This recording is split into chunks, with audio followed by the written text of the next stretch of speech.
नित्य श्राद्ध, वृद्धि श्राद्ध एवं एकोदिष्ट श्राद्ध का वर्णन। श्री ब्रह्मा जी ने कहा, अब मैं नित्य श्राद्ध का वर्णन करता हूँ। पूर्व में जिस तरह श्राद्ध विधि कही गई है, उस विधि के अनुसार ही नित्य श्राद्ध करें। विशेषता यह है कि नित्य श्राद्ध में ओम अमुक गोत्राणामस्मत् पिता महामनाम अमुकस्मरणाम सपत्निकानाम श्राद्धम सिद्धानेन युष्मा स्वहम करिष्ये, ऐसा कहकर श्राद्ध का संकल्प करना चाहिए। आसन दानादि सभी कार्य पूर्ववत करें। इस श्राद्ध में विश्व देव वर्जित है। अब मैं वृद्धि श्राद्ध का विधान बतलाता हूँ। वृद्धि श्राद्ध में भी इस श्राद्ध की ही भांति प्रायः सभी कार्य करना चाहिए। इसके अतिरिक्त जो विशेष है उसे कहता हूँ। पैदा हुए पुत्र के मुख को देखने के पहले वृद्धि श्राद्ध करना चाहिए। यह श्राद्ध पूर्वाभिमुख और दक्षिणोपवीत सव्य होकर यव बेर कुश देव तीर्थ के द्वारा नमस्कार तथा दक्षिणा आदि उपचार पूर्वक करें। दक्षिण जानु को ग्रहण कर विश्व देवों का ब्राह्मणों में आवाहन करें। आमंत्रण से पूर्व ब्राह्मणों से अनुज्ञा प्राप्त करने के लिए इस प्रकार ब्राह्मणों से निवेदन करें, अपने कुल के अमुक की उत्पत्ति के शुभ अवसर पर अपने पितृ पक्ष एवं मातृ पक्ष के पितरों का श्राद्ध करने के लिए वसु सत्य नाम के विश्व देवों का आप लोगों में आवाहन कर सिद्ध अन्न से उनका श्राद्ध करना चाहता हूँ। ब्राह्मणों के द्वारा अपने में विश्व देवों के आवाहन की आज्ञा मिलने पर उन ब्राह्मणों में वसु सत्य नाम के विश्व देवों का आवाहन करना चाहिए। यहाँ मूल ग्रंथ के अनुसार संस्कृत वाक्यों का ही प्रयोग होना चाहिए। इसी प्रकार अन्य ब्राह्मणों में पितरों का भी आवाहन करना चाहिए। बाद में ओम विश्व देवा स आगत इत्यादि मंत्र से वसु तथा सत्य नाम वाले विश्व देवों का आवाहन कर उन्हें आसन तथा गंधादि दान कर अच्छी द्राव धारण का वाचन करें। इसके बाद प्रपितामही आदि का अनुज्ञापन, आसन दान, गंधादि दान और अच्छिंद्रावधारण वाचन करना चाहिए। इसी प्रकार पितामही माता और प्रपितामह की अनुज्ञा ग्रहण कर आसन आवाहन और गंधादि दान तथा अविच्छिंद्रावधारण करके प्रपितामह वृद्ध प्रमातामह आदि की अनुज्ञा ग्रहण कर आसन आवाहन एवं गंधादि का दान करें। तदनंतर ओम वसु सत्य संग केभ्य इत्यादि मंत्र पढ़कर इसी प्रकार पितामही और मातामह प्रमातामह के लिए अन्न संकल्पादि क्रिया करनी चाहिए।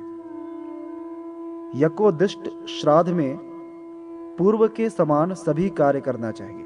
इसमें विशेष ये है कि प्रथम ब्राह्मण निमंत्रण, पाद प्रक्षालन, आसन दान करके अधः अमुक गोत्रस्य मप्ति तुर्मुक देव समर्पण प्रति संवत्सरिक मेधोष्ट श्राद्धम सिद्धानेन युष्मा स्वहम करिष्ये। इस संकल्प वाक्य से अनुज्ञा ग्रहण पूर्वक आसन दान और गंधादि तथा पक्वान्न प्रदान करना चाहिए। इसके बाद रुचिर स्तवादिका पाठ कर तथा यज्ञ सूत्र यज्ञोपवीत कंठ में धारण कर उत्तराभिमुख होकर अतिथि श्राद्ध करें।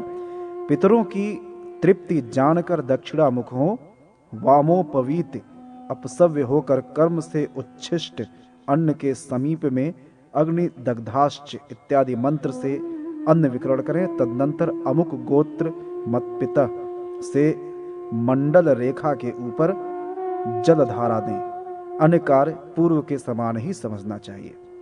सपिंडीकरण श्राद्ध की विधि। श्री ब्रह्मा जी ने कहा, हे व्यास जी, अब मैं सपिंडीकरण श्राद्ध का वर्णन करता हूँ। मृत्यु के साल भर बाद मृत्यु तिथि पर यह श्राद्ध करना चाहिए। इस श्राद्ध को यथा समय विधिवत करने से प्रेत को पितृलोक की प्राप्ति होती है। सपिंडीकरण श्राद्ध अपराह्न में करना चाहिए। सभी अनुष्ठान प्रायः अन्य श्राद्धों के समान करें। इसमें जो विशेष है वही कहा जा रहा है। पिता महादि के प्रतिनिधि ब्राह्मणों को निमंत्रित कर ओम पुरूर मोवाद्रव संग केभ्यो से वाम पार्श्व में आसन रखकर पुरुरवा और माद्रव नाम के विश्व देवों का आवाहन करना चाहिए। पितामह प्रपितामहानाम इत्यादि वाक्य से श्राद्ध के पितामह आदि के प्रतिनिधि ब्राह्मणों से अनुज्ञा ग्रहण कर 3 पात्र स्थापित करें। उन पात्रों के ऊपर कुश रख कर दूसरे पात्र से उन्हें ढक दें और आवाहन करें। इसके बाद अन्य श्राद्धों के समान अच्छी द्राव धारण तक की क्रिया करके सपत्निक पिता को प्रेत पद अंत में प्रयुक्त कर उनका नाम उच्चारण करें। श्राद्ध की अनुज्ञा ले तदनंतर देवो पात्राच्छिन्न द्राव धारण करें। यथा विधान कार्यों को संपन्न कर पितामह प्रपितामह वृद्ध प्रपितामह के पात्रों का क्रम से संचालन कर उद्घाटन कर ओम ये सामान समनसो इत्यादि मंत्रों से पितृपात्र का जल पितामह और प्रपितामह के पात्र में छोड़ें। वृद्ध प्रपितामह के पात्र को छोड़कर पितामह प्रपितामह के पात्र का जल और पवित्र पितृ पात्र में निक्षिप्त करें। तदनंतर पितृ ब्राह्मण के हाथ में अर्धपात्रस्थ पवित्रक देकर उसमें स्थित पुष्प ब्राह्मणों के सिर, हाथ और चरणों में समर्पित करना चाहिए। इसके बाद ब्राह्मणों के हाथ में जल देकर दोनों हाथों से अर्धपात्र उठाकर ओम या दिव्या इत्यादि मंत्र का पाठ कर अमुक गोत्र मत पितामह इस वाक्य से पितृपात्र से कुछ अर्ध्योदक पितामह के प्रतिनिधि ब्राह्मण के हाथ में प्रदान करें तथा पवित्रक के सहित अवशिष्ट कुछ जल पिंड सेचन के लिए रखकर अन्न पात्र से आच्छादित कर पितृ ब्राह्मण के वाम पार्श्व में दक्षिणाग्र कुश के ऊपर पितृभ्य स्थानमसि यह पढ़कर अधोमुख स्थापित करें। इसके बाद पितामह प्रपितामह आदि को गंधादि देकर अग्नौकरण करें तथा अवशिष्ट अन्न को प्रपितामह आदि के पात्र में डाल दें। इसी प्रकार पितामह आदि का पात्र भिमंत्रण पर्यंत कर्म संपन्न कर ब्राह्मण पात्र भिमंत्रण अंगुष्ठ निवेशन तिल विकीर्ण पूर्वक अमुक गोत्र इत्यादि वाक्य कहकर घृताक्त अन्न आदि का निवेदन करें। तत्पश्चात देवादि क्रम से ब्राह्मण के हाथ में जल प्रदान करें। यही अपोषण विधि है। अतिथि के आने पर अतिथि श्राद्ध करते हुए इस समय भी विकीर्ण के लिए अन्न प्रदान करना चाहिए। पितामह आदि ब्राह्मण से ओम स्वदितम भवदंति से सुतृप्त की जिज्ञासा कर संतुष्टि का आश्वासन प्राप्त करें। अमुक गोत्र इत्यादि वाक्य से पिंडदान और पिंड पात्र मच्छिंद्रमस्तु कहकर सभी कार्यों की समाप्ति के बाद पिंड के 2 हिस्से कर ये समाना समनसः आदि मंत्रों का पाठ करें और पितामह वृद्ध प्रति पितामह पिंड के साथ पिता का पिंड मिला दें। पिंड के ऊपर गंधादि रखकर पिंड चालन करना चाहिए। अतिथि और ब्राह्मण से स्वदितादि सुतृप्ति का प्रश्न करके ब्राह्मणों को आचमन एवं तांबूल प्रदान करें। तदनंतर यजमान सुप्रोक्षित मस्तु शिवा आपः संतु इन 2 मंत्रों का उच्चारण करके वृद्ध प्रपितामह आदि क्रम से ब्राह्मण के हाथ में जल प्रदान करें और गोत्रस्तक्षमस्तु से पितृ ब्राह्मण के हाथ में अक्षयदान करके उपतिष्ठताम आदि वाक्य से सतिल जल देना चाहिए। तत्पश्चात अघोरा पितर संतु इस वाक्य का उच्चारण करने पर ब्राह्मण अस्तु इस प्रकार से प्रतिवचन प्रदान करें एवं स्वधाम वाचिष्ये इस पद का उच्चारण करने पर ब्राह्मण ओम वाच्याता इस अनुज्ञा वाक्य से प्रत्युत्तर दें। पिता महादिभ्यम स्वधा उच्चताम इस प्रकार यजमान के कहने पर अस्तु स्वधा ऐसा ब्राह्मण बोलें। फिर पितृभ्य स्वधा उच्चताम ऐसा कहकर आज्ञा प्राप्त करें। तदनंतर ओम ऊर्ज वहन्ति इत्यादि मंत्र से दक्षिणाभिमुख होकर जलधारा दें। पुनः ओम विश्वदेवा अस्मिन् यज्ञे प्रियंताम यह मंत्र पढ़कर देव ब्राह्मण के हाथ में यव और जल देकर ओम देवताभ्य इत्यादि मंत्र 3 बार पाठ करें। पिंड पात्रों को परिचालित कर आचमन पूर्वक पिता महादिक्रम से दक्षिणा दें। पितृ ब्राह्मण से आशीषो में प्रदयंताम इस वचन से आशीर्वाद की प्रार्थना करें। ब्राह्मण प्रतिगृहताम इस वाक्य से प्रत्युत्तर प्रदान करें। पुनः दातारो नो भी वर्धयांतम आदि मंत्र का पाठ कर अर्धपात्र को ऊर्ध्वमुख कर वाजे वाजे इत्यादि मंत्र से देव ब्राह्मण एवं अभिरयंताम इस मंत्र से पितृ ब्राह्मण का विसर्जन करना चाहिए। हे व्यास, मैंने आपको सपिंडीकरण श्राद्ध का विधान बताया। श्राद्ध, श्राद्धकर्ता और श्राद्ध फल, इन तीनों को विष्णु रूप जानना चाहिए। धर्म सार का कथन। श्री ब्राह्मण जी ने कहा, हे शंकर, अब मैं सभी पापों का विनाश करने वाले तथा भोग और मोक्ष प्रदान करने वाले अतिशय सूक्ष्म धर्म सार को संक्षेप में कहता हूं, आप सुने। शोक शास्त्रीय ज्ञान, बल, धर्म, धैर्य, सुख और उत्साह, इन सब का हरण कर लेता है। अर्थात शोक के प्रभाव से सभी सात्विक वृत्तियां विनष्ट हो जाती हैं। इसीलिए सर्वतोभाव से शोक का परित्याग करना चाहिए। कर्म ही दारा स्त्री है, कर्म ही लोक है, कर्म ही संबंधी है, कर्म ही बांधव है। अर्थात स्त्री, लोक, संबंधी एवं बांधव आदि कर्म के अनुसार ही मिलते हैं। कर्म ही सुख दुख का मूल कारण है। अतः उत्तम कर्म करने के लिए सदा सावधान रहना चाहिए। दान ही परम धर्म है। दान से ही पुरुष को सभी अभीष्ट प्राप्त होते हैं। दान ही पुरुष को स्वर्ग और राज्य प्रदान करता है। इसीलिए मनुष्य को दान अवश्य करना चाहिए। विधि पूर्वक प्रशस्त दक्षिणा के साथ दान तथा भयभीत प्राणी की प्राण रक्षा, ये दोनों समान है। यथा विधि तपस्या, ब्रह्मचर्य, विविध यज्ञ और स्नान में जो पुण्य प्राप्त होता है, वही पुण्य भयभीत प्राणी के प्राणों की रक्षा से प्राप्त होता है। जो लोग धर्म का नाश करते हैं वे नरक में जाते हैं। जो होम, जप, स्नान, देवतार्चन आदि सत्कार्य में तत्पर रहकर सत्य, क्षमा, दया आदि सद्गुणों से संपन्न रहते हैं, वे स्वर्गगामी होते हैं। कोई भी किसी को सुख या दुख नहीं देता और न किसी का सुख दुख हरण कर सकता है। सभी अपने किए हुए कर्म के अनुसार सुख दुख का भोग करते हैं। जो धर्म की रक्षा के लिए जीवन दान करता है, वो सभी विषम परिस्थितियों, कठिनाइयों को पार कर जाता है। जिनका चित्त सदा संतुष्ट रहता है, वे फल, मूल, शाक आदि के द्वारा जीवन धारण करके भी सुख की अनुभूति करते हैं। सुख की लालसा में सभी मनुष्य संकट की स्थिति में पड़ते हैं। यह लोभ का ही परिणाम है, जो अत्यंत दुष्कर है। मनुष्य के चित्त में लोभ उपस्थित होने से ही क्रोध उत्पन्न होता है। लोभ के कारण ही मनुष्य हिंसा आदि गर्हित कार्यों में प्रवृत्त होता है। मोह, माया, अभिमान, मात्सर्य, राग, द्वेष, असत्य भाषण एवं मिथ्याचरण, ये सभी लोभ से उत्पन्न होते हैं। लोभ से ही मनुष्य मोह और मद से उत्पन्न हो जाता है। इसलिए लोभ का परित्याग करना चाहिए।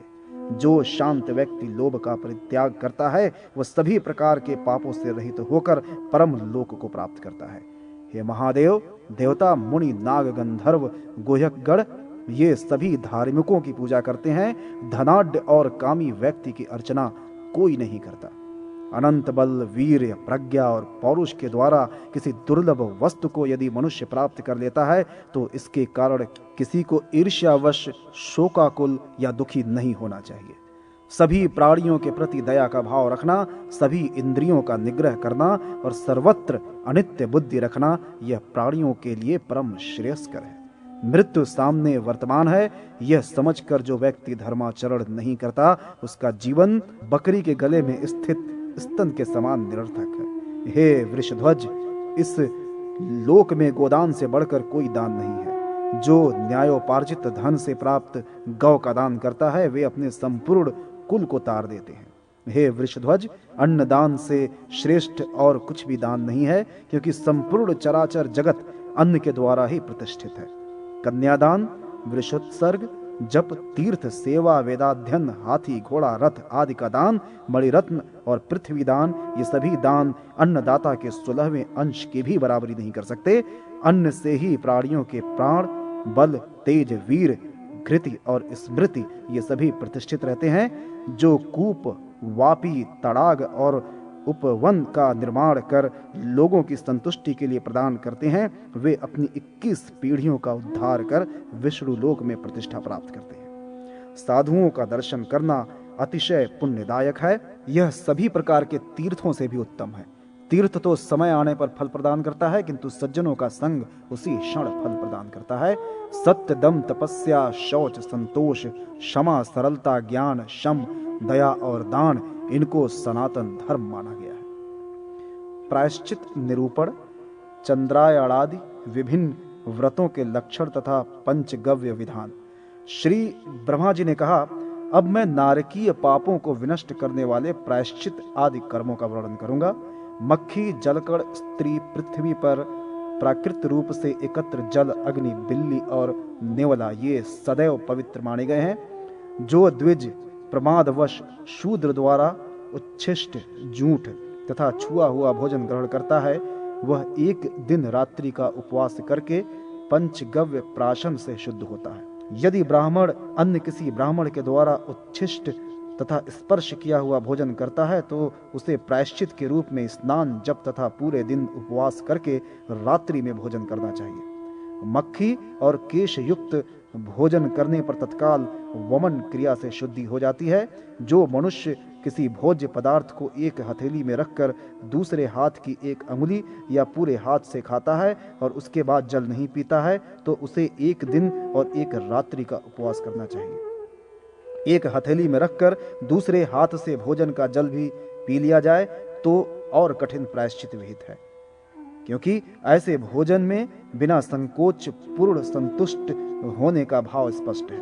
पीने से बचे हुए तथा बाएं हाथ से ग्रहण किए गए जल का पान करना मदिरा पान के समान होता है। चमड़े के पात्र में रखा गया जल अपवित्र होता है, उसे नहीं पीना चाहिए। यदि किसी द्विज के घर अज्ञानवश ही कोई अंत्यज निवास कर ले तो उस द्विज को शुद्धि के लिए चंद्रायण अथवा पराक व्रत करना आवश्यक है। ब्राह्मण के घर में शूद्र का प्रवेश होने पर तथा बाद में जानकारी होने पर ब्राह्मण को प्रजापत्य व्रत करके प्रायश्चित करना चाहिए। जो ब्राह्मण घर में शूद्र के प्रविष्ट होने पर पकवान का भोजन करता है उसे अर्ध कृच्छ्रव्रत करना चाहिए। अर्ध कृच्छ्रव्रत के योग्य जो अशुचि है उसके घर में अन्य कोई ब्राह्मण यदि भोजन करता है तो उसको भी 1/4 कृच्छ्रव्रत का पालन करना चाहिए। जो द्विज, धोबी, नट एवं बांस और चमड़े से जीविकोपार्जन करने वालों के द्वारा अर्जित अन्न का भोजन करता है उसे चंद्रायण व्रत करना चाहिए। चांडाल के कुएं अथवा पात्र में स्थित जल का पान अज्ञानवश भी जो ब्राह्मण कर लेता है उसे सांतपन्न व्रत करना चाहिए। वैश्य के लिए यह प्रायश्चित आधा ही माना गया है। यदि कोई शूद्र उक्त निषिद्ध जल का पान करता है तो उसको तत्संबंधी व्रत का 1/4 प्रायश्चित करना चाहिए। अज्ञानवश ब्राह्मण के घर अंत्यज के प्रवेश हो जाने पर उस ब्राह्मण को 3 कृच्छ्रव्रत करना चाहिए। अंत्यज के घर में आ जाने मात्र से उत्पन्न अपवित्रता का निराकरण पराक व्रत के अनुष्ठान से होता है। अंत्यज के द्वारा उच्छिष्ट भोजन करने पर द्विज चंद्रायण व्रत करके शुद्ध हो जाता है। जब कभी प्रमादवश कोई ब्राह्मण चांडाल द्वारा दिए गए अन्न का भोजन कर लेता है तो उसे चंद्रायण एंदव व्रत करना चाहिए। ऐसी ही अपवित्रता में क्षत्रिय को 6 दिन और वैश्य को 2 दिन का सांतन व्रत करना चाहिए। यदि प्रमादवश ब्राह्मण और चांडाल एक ही वृक्ष के नीचे एक साथ फल खा लेते हैं तो वह ब्राह्मण 1 दिन रात के उपवास से शुद्ध होता है। यदि ब्राह्मण भोजनोपरांत बिना आचमन इत्यादि किए चांडाल का स्पर्श कर लेता है तो उसे 8000 गायत्री अथवा 100 द्रुपदादिव मंत्र का जप करना चाहिए। चांडाल अथवा स्वपच के द्वारा किए गए विष्ठा और मूत्र के स्पर्श हो जाने पर ब्राह्मण को 3 रात का उपवास करना चाहिए। द्विज को अंत्यज की स्त्री के साथ गमन करने पर पराक व्रत करना चाहिए, पर स्त्री के साथ बिना कामना के गमन करने पर पराक व्रत करना चाहिए। जो द्विज मध्यादि से अशुद्ध पात्र में रखे हुए जल का पान करता है वह कृच्छ पादव्रत तथा पुनः संस्कार से शुद्ध होता है। जो ब्राह्मण वज्र, विद्युत, पात अथवा अग्नि, वायु के कारण अकस्मात उत्पन्न उपद्रव से ग्रस्त होने के कारण अपना घर छोड़ने तथा अन्नापानादि को लेकर किसी अंत्यज के घर में रहने के लिए विवश होते हैं उन्हें 3 कृच्छ और 3 चंद्रायण व्रत करना चाहिए।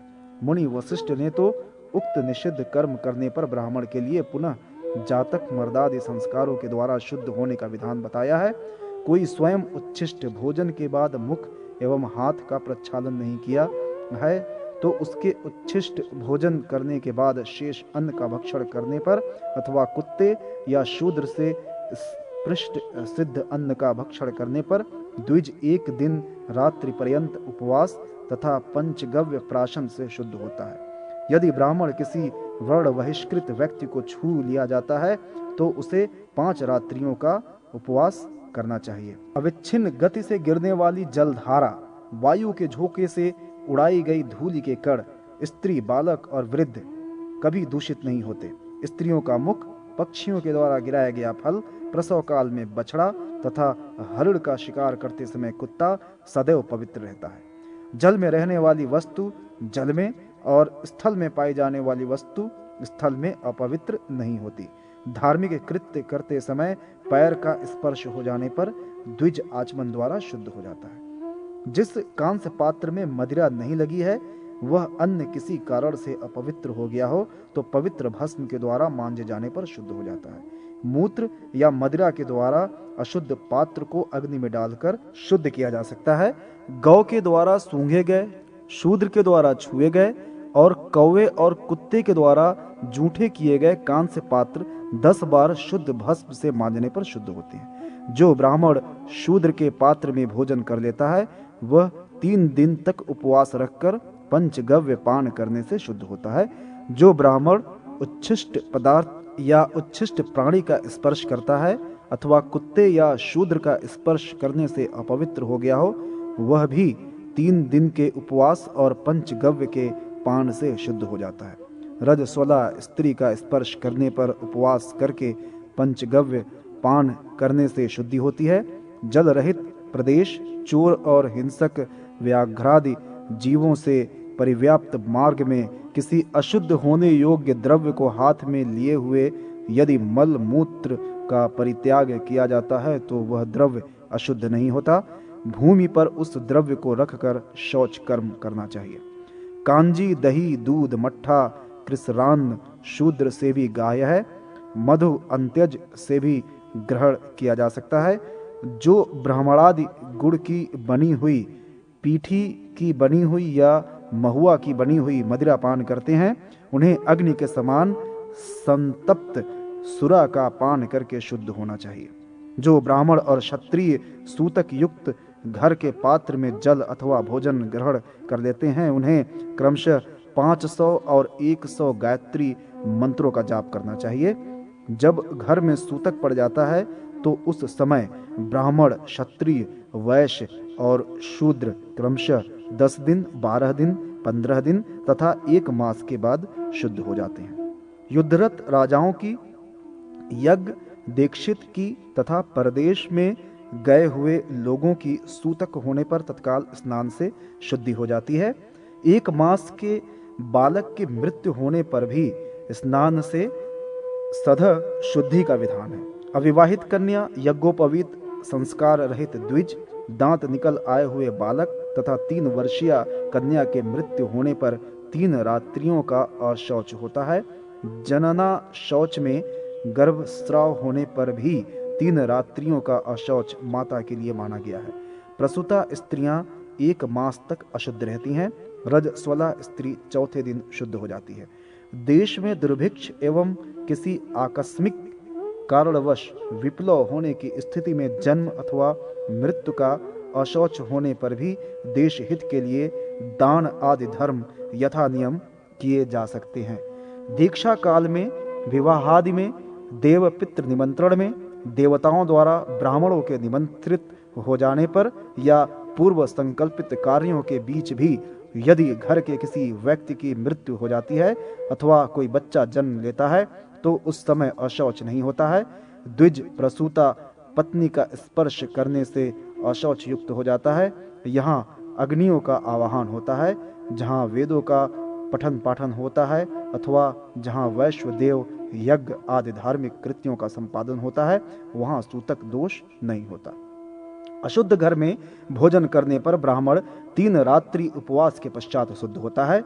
कोई ब्राह्मण, क्षत्रिय, वैश्य और शूद्र की स्त्री रजस्वला हो जाए और परस्पर एक दूसरे का स्पर्श करे तो ब्राह्मणी 3 रात में, क्षत्रिय की स्त्री 2 रात में, वैश्य की स्त्री 1 दिन में उपवास करने के पश्चात शुद्ध होती है। शूद्रक की स्त्री तो सधः स्नान करने के बाद ही शुद्ध हो जाती है। कुत्ते, सियार और बंदर को कुएं में गिरा हुआ देखकर उस कूप का जल पीने से ब्राह्मण 3 दिन, क्षत्रिय 2 दिन तथा वैश्य 1 दिन के उपवास के पश्चात शुद्ध होता है। यदि कुएं में हड्डी, चमड़ा, किसी प्रकार का मल या चूहा आदि गिर जाए तो उसे कुएं से बाहर निकालकर कुएं का कुछ जल निकाल देना चाहिए तथा पंचगव्य डालकर कुएं को शुद्ध करना चाहिए। यदि तड़ाग या पुष्करणी आदि का जल दूषित हो गया हो तो उसमें शुद्ध भस्मादि डाल देना चाहिए और 6 घड़ा जल उसमें से निकालकर पंचगव्य डाल देना चाहिए। ऐसा करने से वो शुद्ध हो जाता है। यदि रजस्वला स्त्री का रजस्राव कूप जल के मध्य हो जाता है तो उसमें से 30 घड़ा जल निकाल देना चाहिए। अगम्या स्त्री का गमन, मद तथा गोमांस का भक्षण करके ब्राह्मण चंद्रायण व्रत, क्षत्रिय प्रजापत्य व्रत, वैश्य सांतपन व्रत करने से और शूद्र 5 दिन उपवास करने के बाद शुद्ध हो जाता है। किंतु प्रायश्चित करने के बाद ऐसे सभी व्यक्तियों के लिए अपेक्षित है कि वे गोदान करें और ब्राह्मण भोजन भी कराएं। क्रीड़ा तथा शयनादि के समय नील लगा हुआ वस्त्र दूषित नहीं होता। अन्य कार्यों में तो नील लगे हुए वस्त्रों का स्पर्श नहीं करना चाहिए। ऐसे वस्त्रों को धारण करने वाले नरक में जाते हैं।